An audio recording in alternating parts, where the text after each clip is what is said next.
வணக்கம் நண்பர்களே. தன் சுயசரிதையில் பொய் கூற மாட்டார் மகாத்மா காந்தி. அவர் வாழ்க்கையிலும் சத்தியத்தை கடைபிடித்தவர்.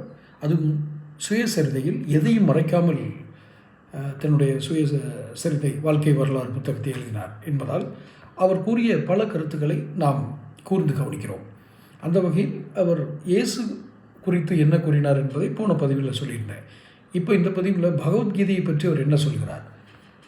சந்தேகங்கள் என்னை சூழ்ந்து கொள்ளும் போதும், ஏமாற்றங்கள் என் முகத்தில் அறையும் போதும், நம்பிக்கையின் கதிர், அதாவது ரேஸ் ஆஃப் கான்ஃபிடன்ஸ், அந்த நம்பிக்கையின் கதிரை என் கண்ணில் படாத போதும் நான் பகவத்கீதையை நாடுகிறேன்.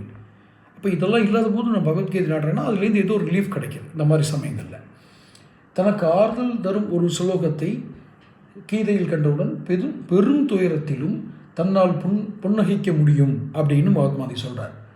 இன்னொன்று, கீதையின் போதனைகளை தன் அன்றாட வாழ்வில் கடைபிடிக்க முயன்றதாகவும் அதனாலேயே தனக்கு சோதனைகள் எத்தகைய சோதனைகளும் தன்னை பாதிக்கவில்லை அப்படின்னு குறிப்பிடுறார். ஆசையற்ற செயல் அப்படிங்கிற ஒரு கான்செப்டில் ஒன்று சொல்கிறாரு. பலாபலன்களை எதிர்பார்க்காமல், அதாவது எந்தவித பலன்களையும் எதிர்பார்க்காமல், பற்றுதலே இல்லாமல் கடவுளுக்கு அர்ப்பணித்து செய்யப்படும் நிஷ்காமிய கர்மயோகம்ங்கிறது பகவத்கீதையில் சொல்லியிருக்கிறது, மற்றும் அகிம்சை ஆகியவையே கீதையின் சாரம். அது காந்தியின் மேலே அசைக்க முடியாத நம்பிக்கை வச்சுருந்திருக்கார். இப்போ கீதையை பற்றி அவருடைய சம்மரி தான். ஸோ அதில் முக்கியமாக இந்த நிஷ்காமிய கர்மயோகம் அவரை ரொம்ப ஈர்ப்பு செய்திருக்குது, அந்த ஈர்த்திருக்குது அந்த கருத்து. அகிம்சை, உலகத்துக்கே அகிம்சையை போதித்த மகாத்மா காந்தி, அதை அவர் கீதையிலிருந்து தான் படித்திருக்கிறார்.